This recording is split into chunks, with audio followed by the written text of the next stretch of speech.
नेपाल के अंदर इस वक्त हालात जो हैं वो काफ़ी चिंताजनक है। कई जगहों पर आगजनी का माहौल है। इस वक्त हम दिल्ली की नेपाली एम्बेसी के बाहर खड़े हुए हैं। यहाँ पर हमारे साथ बातचीत करने के लिए एक नेपाली मूल निवासी हैं जो यहाँ पर अपने छाप लगवाने के लिए आए हैं ताकि ये नेपाल जा सकें, यानी कि मोहर लगवाने, स्टाम्प लगवाने के लिए आए हैं ताकि आसानी से अपने घर पहुँच सकें। क्योंकि नेपाल के अंदर हालात जो है चिंताजनक है, तो इन्हें भी अपने घर की याद आ रही है और ये चिंतित हैं कि वहाँ पर इनके जो परिजन हैं वो किस हालात में होंगे। ये बताओ कि इस वक्त नेपाल के हालात कैसे हैं? बहुत बुरी है। घर से फ़ोन आया वहाँ से आपके? हाँ, आया है। क्या बोल रहे थे वो? हाँ, थोड़ी दिक्कत है। हाँ। सुरक्षित बैठना बोल रहे थे। हाँ। और तो कुछ नहीं। हाँ। यहाँ पे आप आए हो तो किस लिए आए हो? नेपाल जाने के लिए? हाँ। छाप लगवाने के लिए? हाँ। तो क्या बोला इन लोगों ने? कुछ नहीं, 2 बजे तक रुकना और छाप लगाना और चले जाना बोल रहे थे। अच्छा, तो यहाँ पे छाप लगवाओगे तो आप कैसे जाओगे नेपाल दिल्ली से? दिल्ली अब उधर नेपाल में ठीक हो जाएगा वो। हाँ। तब तो यहाँ से कैसे जाओगे वापसी आप? अब बस से? प्लेन से या बस से? प्लेन से या बस से जाओगे? हाँ। तो ये बताओ, वहाँ पे जो हालात बने हैं, जो वहाँ पर सब हो रहा है नेपाल के अंदर, क्या ठीक हो रहा है?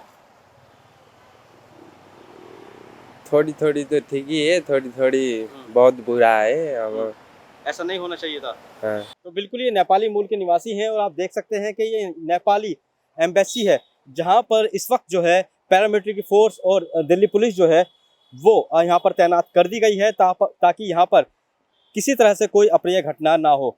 आप देख सकते हैं कि किस तरह से जो पैरामिलिट्री की फोर्स और दिल्ली पुलिस के जो जवान हैं यहाँ पर जो सुरक्षा का जो पूरा घेरा है उसे बनाने के लिए यहाँ पर आ गए हैं। हम आपको बता दें कि इस वक्त नेपाल के अंदर जो है इतिहास में सबसे बड़ी राजनीतिक और सामाजिक संकट से नेपाल देश जो है वो गुजर रहा है। वो नेपाल जो कभी किसी का गुलाम नहीं बना, आज जो है बड़े संकट से गुजर रहा है।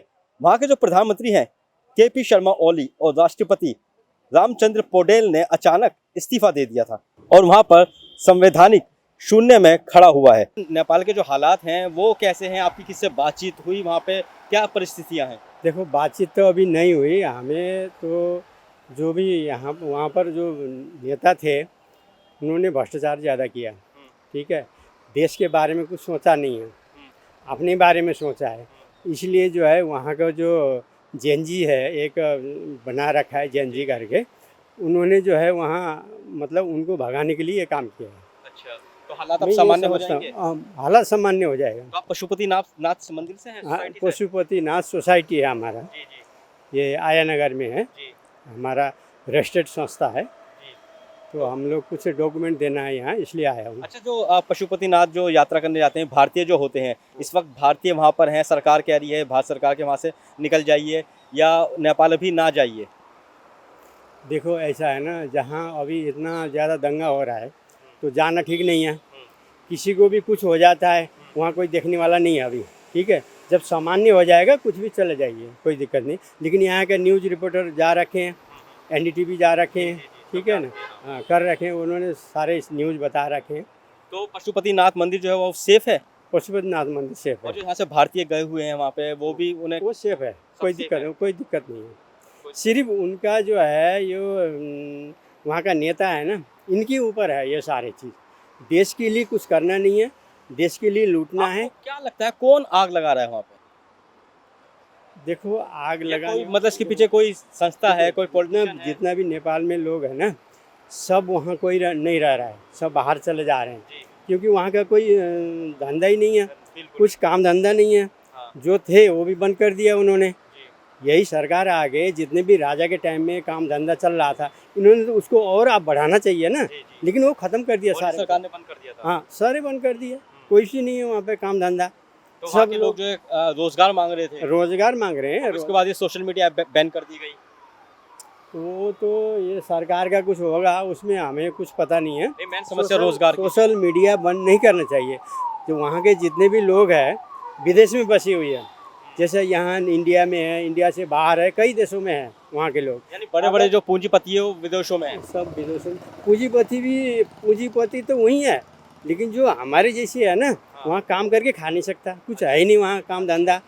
ठीक है, अब हम खेती किसान करके पूरा नहीं होता। अब खेती किसान में बांदर आ गया, सारे बंदर खा रहे हैं, कुछ नहीं हो सकता। इसलिए जो है इसको उनकी वजह से है, देश को खोखला किया, तभी जाके ये सब काम करना पड़ा। इन्होंने ये आज एकदम से नहीं है, ये चल रहा है, इनका 10 साल का शासन है, 10-15 साल से शासन कर रहे हैं, लेकिन आगे नहीं बढ़ रहा है। इनका आगे बढ़ रहा है, अपना काम आगे बढ़ रहा है, देश आगे नहीं बढ़ रहा है, देश को खोखला किया। अब जो नए वाले जो वहाँ पे राजा या प्रधानमंत्री बनेंगे, क्या उम्मीद है उनसे? उम्मीद ये है, अभी नया जनरेशन जो आएगा ना, उनके ऊपर उम्मीद है हम लोगों का।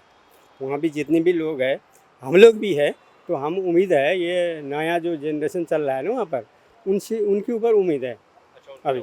हाँ, बिल्कुल, इन्हें उम्मीद है कि जल्द से जल्द नेपाल के जो हालात हैं वो सामान्य होंगे। हम आपको बता दें, हमने स्टूडेंट से बात करी और ये पशुपतिनाथ मंदिर के जो कह सकते हैं कि मेंबर हैं, इन्होंने भी बताया कि नेपाल के जो हालात हैं वो काफ़ी समय से इस तरीके से चल रहे थे कि वहाँ पे चिंता का विषय बने हुए थे। 10 साल से वहाँ पे कोई तरक्की नहीं हुई थी, प्रोग्रेस नहीं हुई थी। उसके बाद जब ये पूरे बैन की गई सोशल मीडिया, उसके बाद जेन ज़ी जो है वो पूरी तरह से आक्रामक हो गया और नेपाल के अंदर ऐसे हालात बन गए।